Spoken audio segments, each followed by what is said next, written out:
Nigerians, how true is this? The Tinubu regime came to bury Nigeria after Buhari killed it. Now, watch this video to the end and help me share it.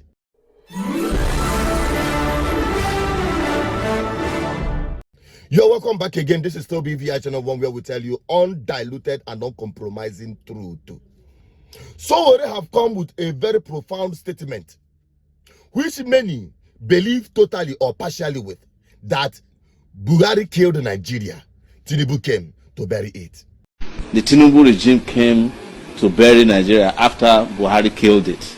And people are still playing along with them. I don't know what is wrong with Nigerians.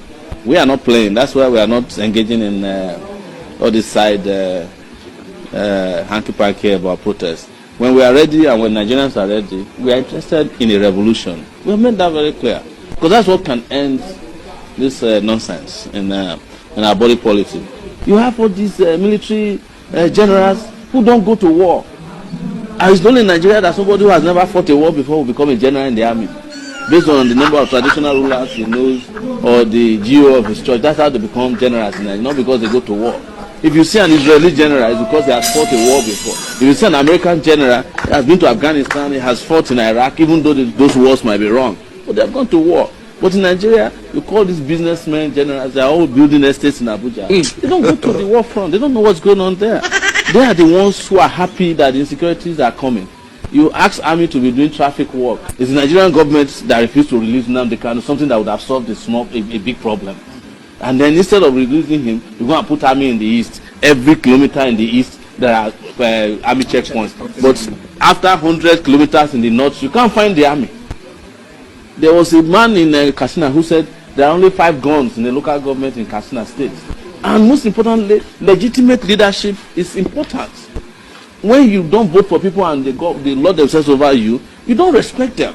The president never told you he will be in the country because he never campaigned to be president of Nigeria. It was INEC that imposed him on you. We told you when he was coming to office that the man is sick. Nobody listened to us. They even sang a song, Baba is sick and he's falling apart. Nobody listened to us. We told you that he's coming to govern Nigeria with his family. You didn't listen to us. Now that he's in power, we are calling him president. And now that he doesn't govern from Abuja, he's governing on WhatsApp. You are worried about it.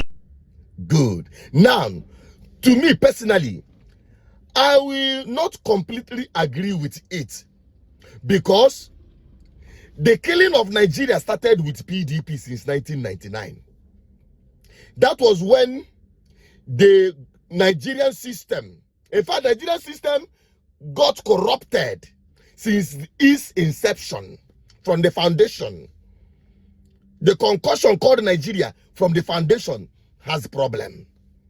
Now, up until the time that the military took over and infected it with incurable disease called corruption and impunity.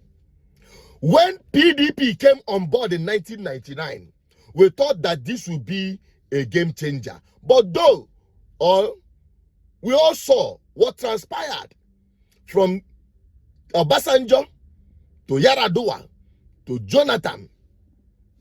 PDP actually made the virus escalate. Oh yes.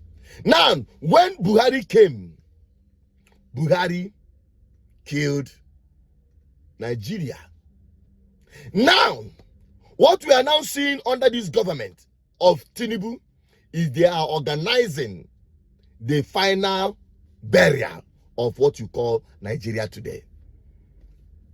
And the carcass are the Nigerian people. Because as it is now, Nigerians are eating their own flesh. Who is even alive in Nigeria? Who is, in fact, people are merely surviving in Nigeria. People are not living in Nigeria. I'm telling you honestly. So, to that extent, I agree with Sowore. But the lamentation, and all of those outbursts on the social media will not change anything. Like he said, which I agree, revolution is the only answer. But revolution is relative.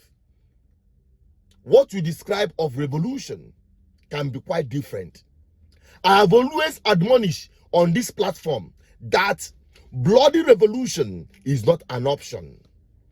Bloody revolution will not be an option because ultimately it is still the suffering Nigerians, the poor masses, that will be victims of the bloody revolution. You know why?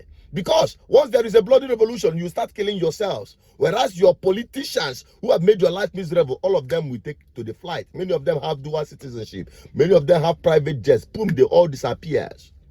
The people that will be destroyed, their businesses destroyed, their properties destroyed, their lives and the rest of them, loss of everything, will be the ordinary people. It will now be a state of anarchy. So, bloody revolution is not an option for me.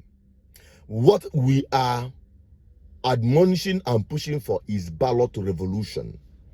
Ballot revolution that we needed to up our game and double our effort come 2027. What we did in 2023, we must double that effort. And so it should be on the online. He must be on the same path with many Nigerian people. The man of the moment doesn't make sense to me. Honestly speaking, it shows some level of egocentrism. But the most important thing to get there is that Soore should work in tandem with the aspiration of the people. That they can trust P2B because he had been there, he had been tested and trusted. Let him work with him. And I made this advice in the past 2023, but he refused because he wants to contest for presidency. If somebody like Soore could join forces with the wave of revolution Nigerian people are asking for in Nigeria and stop seeing P2B as part of his problem and see him as a team, to be honest with you, there is hope. Because ultimately, if his desire is to see good governance and a new life for the people of Nigeria, he should not think about attacking P2B. And that is the truth. But what is your own take? I'm only an advocate for good governance. Let the discussion continue on the comment section. I still remain Suchinot Peters, your advocate for good governance. Share this video if it reflects your opinion. And let's have your opinion also on the comment section. Bye-bye for now.